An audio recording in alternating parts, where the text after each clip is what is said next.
Voi ăștia care vă uitați la filmulețele mele, știu că sunteți acolo. Știu. Noi nu dăm like, noi nu dăm like.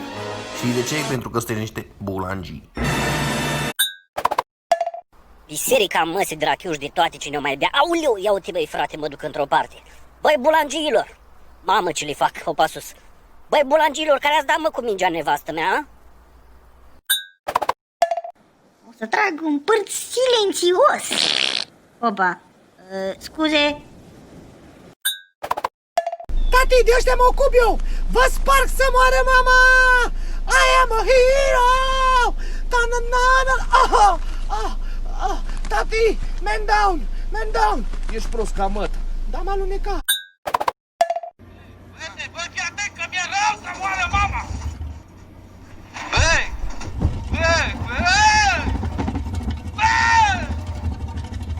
Da, urete să moară mama, oprește! Bă, bate-și mi-e rău!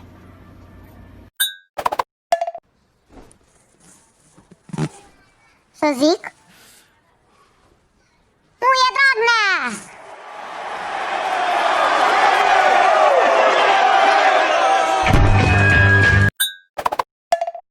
Tocmai am aflat că Dorian Popa mănâncă mai multe pastile decât mâncare.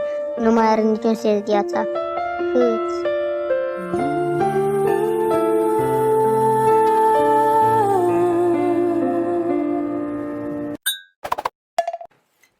Am auzit că ai cheltuit de la școală azi. Nu, mamă, n-am cheltuit.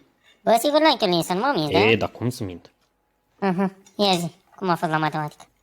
Am făcut exerciții. Păi, că ești prost, mă, n-ai avut matematică astăzi, nația mătii de copil prost.